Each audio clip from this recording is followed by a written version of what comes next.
안녕하세요, 삐엠뱅입니다. 금방 더 영상을 하나 더 올리겠다라고 말을 했었는데 그 영상을 찍고 나서 목소리가 많이 잠겨가지고 말이 제대로 나오지 않더라고요. 그래서 오늘 영상을 찍게 되었고 늦게 영상을 올린 점에 대해서 죄송합니다.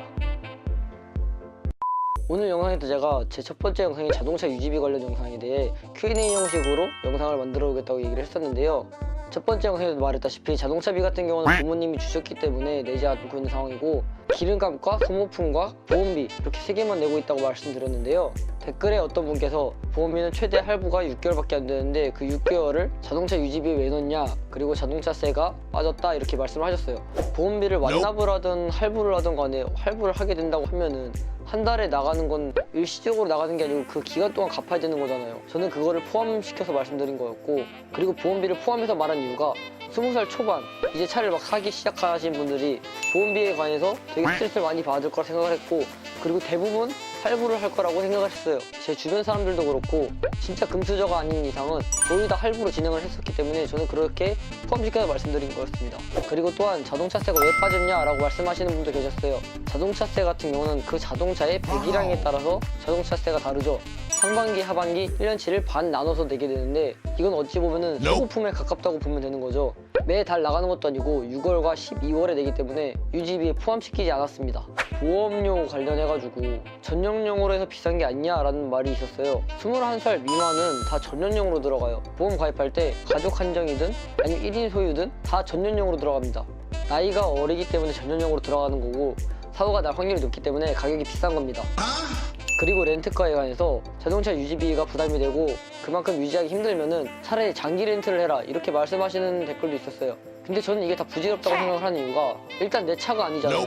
남한테 빌려서 타는 차고 이제 막 차를 타려고 하시는 분들이 하허호 달린 번호판 탄다고 생각하시면은 나는 금전적으로 상관없고 남의 눈치도 필요 없고 그 돈이 그 돈이다 라고 생각하시면은 별 상관없으신 분들도 계실 수 있어요. 근데 제 입장에서는 조금 멋이 떨어진다고 생각을 하고, 또한 장기 렌터카를 하려고 그러면은 만 21세 이상이 돼야 돼요. 보통 렌터카는 만 21세 이상이 되어야 합니다.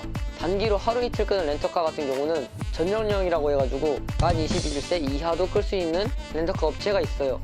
대신 미성년자의 경우 부모님의 동의가 필요하고 성인이라면은 간단한 절차를 진행해야 되는 걸로 알고 있습니다. 그렇기 때문에 저는 렌터카가 별로라고 생각을 했던 게, 제가 자동차 유지비 관련 영상을 올리면서 생각했던 거는 이제 성인이 되시는 분들 그리고 20살 초반이신 분들 보통은 렌트카보다는 자동차 구매를 먼저 생각을 하시잖아요. 그리고 또한 자동차 관련 보험을 들 때 자동차 보험 운전 경력이라는 게 있어요. 그 보험을 들고 얼마나 운전을 했느냐에 관련한 보험이 있는데 보통 자동차 보험을 들 때 자동차 번호판을 입력하게 됩니다. 내가 이 번호판을 가진 자동차를 얼마나 끌었다라는 운전 경력을 인정받기 위함인데요. 근데 이 렌트카를 하게 되면은 그런 게 없어요. 21살에 장기 렌터카를 했다고 칩시다. 그리고 25살에 장기 렌터카를 그만뒀어요. 그래서 이제 내 차를 사고 보험을 들려고 하는데 보험비가 엄청나게 비싸게 나오는 거죠. 그 전부터 운전 경력을 인정받지 못했고 보험 든 내역이 없으니까 이 보험회사는 믿을 수가 없는 거예요. 이 사람이 운전을 잘 하는지 못하는지. 그러니까 사고가 날 위험이 크다고 생각을 하는 거죠. 그렇기 때문에 나이가 어느 정도 있기 때문에 보험료가 어린 사람들에 비해 조금은 싸겠지만은 할인받을 수 있는 것도 못 할인받는 거예요. 어린 나이 때부터 사업을 시작한다고 하면은 오히려 렌트카가 더 좋을 수도 있어요. 왜냐면 사업자로 등록하게 된 경우 장기 렌트를 했을 시에 재산 조회했을 때 내 차 소유로 되지 않아서 재산세라든가 이런 거 낼 때 조금 더 유리하게 들어가고, 그 장기 렌트카 한 비용 또한 사업 목적으로 썼다고 신청을 하면은 연말 정산할 때도 조금 더 유리하게 흘러갈 수가 있습니다. 근데 이거는 사업을 하시는 분들에게만 해당되는 거고 보통 사람들은 거의 다 일반인이죠. 그러니까 제 생각에는 렌트보다는 자동차 사는 게 조금 더 낫다고 생각을 해요. 금전적으로 여유가 된다면 말이죠. 그리고 또 다른 댓글 중에는 이런 말도 있더라고요. LPG 자동차를 구입하시는 게 어떻겠습니까? 주유비도 아낄 수 있고 이것도 되게 나쁘지 않은 생각 같아요. LPG 같은 경우는 가스차죠. 가스차 같은 경우는 기름값이 좀 더 쌉니다. 500원 정도 더 싼 걸로 알고 있어요. 그러므로 주유비를 더 아낄 수 있죠. 다만 LPG 같은 경우는 규제가 좀 있죠. 지금 LPG 차량이 신차가 구입이 되는지 안 되는지는 저도 자세하게 모르겠어요. 다만 중고차로 구입했을 때 LPG 차량은 5년 이상 된 차량만 구입할 수 있는 걸로 알고 있습니다.